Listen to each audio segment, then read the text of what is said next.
Now this is a wisteria, and most of you probably would think about growing a wisteria, beautiful, beautiful queen of climbers, up against a wall and getting the cascading flowers. Let's chuck a couple of photographs in to remind us of these glorious flowers. But here, in a friend's garden that I've got a little bit involved with over the years, we're growing one as a freestanding, standalone tree.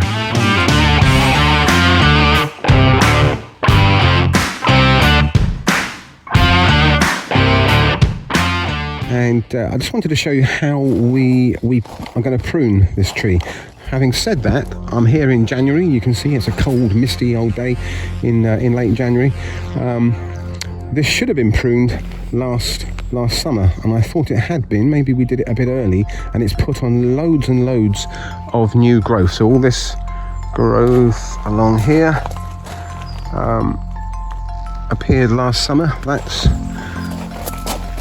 the previous year's growth. You can see where it was cut there. There's the cut, and it put on all this growth. So a couple of meters, 6-7 foot of growth, which normally I would trim back in midsummer, so about July time, to about 5 or 6 buds, something like that. You'll see all this information on our previous wisteria pruning videos. So this is a bit odd. I'm going to come in and now do the second prune, the winter prune, which would normally take that 5 or 6 bud prune that we did back down to just a couple of buds. So we're gonna skip the summer prune, which reduces these long spindly stems back.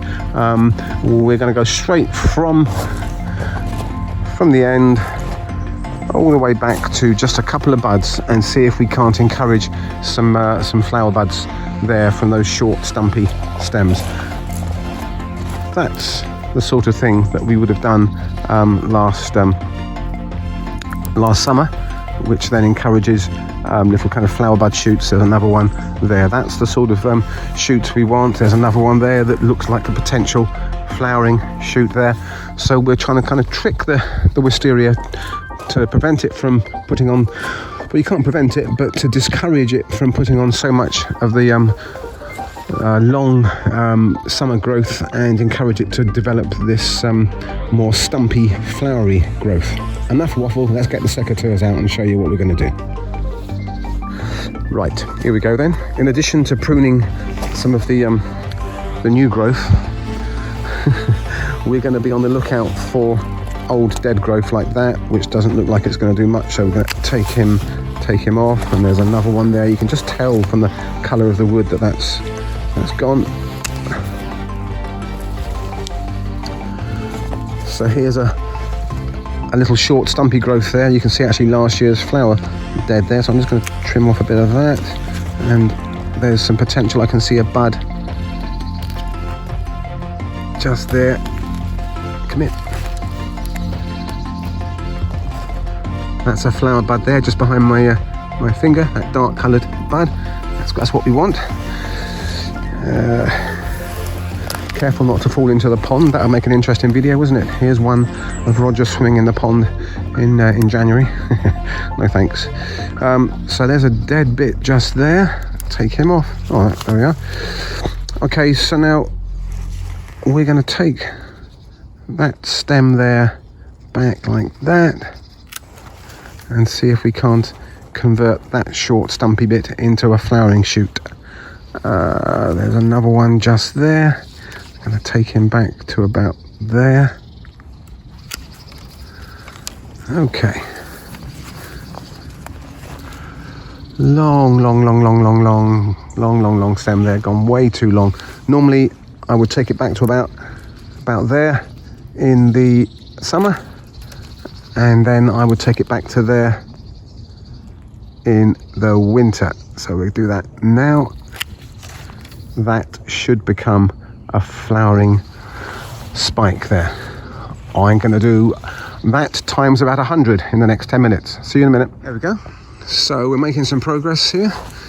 There's a couple more we just need to take back. We'll take him back to about there. It's a very green shoot there, very soft one that's come from lower down. You've got to watch for shoots coming lower down. We don't like too many of them. Actually, I can just take him back there so that we'll create a short flowering spike just there.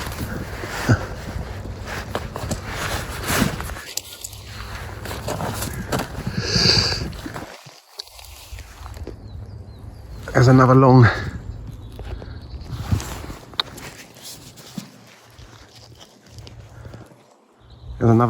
another long shoot just there we don't want, so we'll take him back. I'm just trying to feel for any buds there. That's where the buds are, so we'll just come slightly above those couple of little buds there.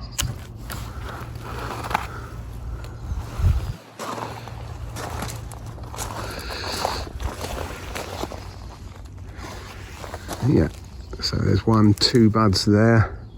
You see that? 1, 2. So I'm just going to take him back to there.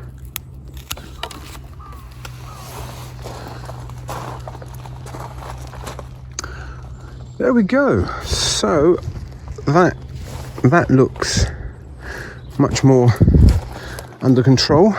There's a couple of longer stems that I've allowed to grow. You can see that one there, because rather than having a short stump there, there's a bit of a space just there in the plant, so I'm allowing this to become a longer branch, which will produce side shoots, which I will then cut back so that we create almost like a cloud of flowers to fill that space in the structure of the plant. We probably need to review how we're supporting the main trunk there, and that's the only thing you have to watch if you're going to try and grow a wisteria tree like this as opposed to a wisteria climber, is that main central trunk will need plenty of good support, and that's doubly so here because it's quite shaded behind here from these trees. The light tends to come from that direction, which draws the plant to lean over the water, which will look lovely. You know, when it's in flower, you get those cascading flowers kind of reflected in the water, but the plant is leaning over, so we just need to kind of maybe put a couple of stronger straps on there and cut off some of those thinner bits of rope. So there we go. That's how we grow a wisteria as a tree. Ideally pruned in the summer, and then again second time in the winter. We've just done 1 prune in the winter this year, and it looks good. I'm saying that now in January. Time will tell. So we'll come and revisit this in spring. In April time, it should be in flower. In the meantime, if you've got any questions or suggestions, any sorts of comments, we'd love to hear from you via our YouTube channel. Apparently you can subscribe or something, which means you'll more easily find our channel. Just saying. Okay, enjoy your gardens. Bye.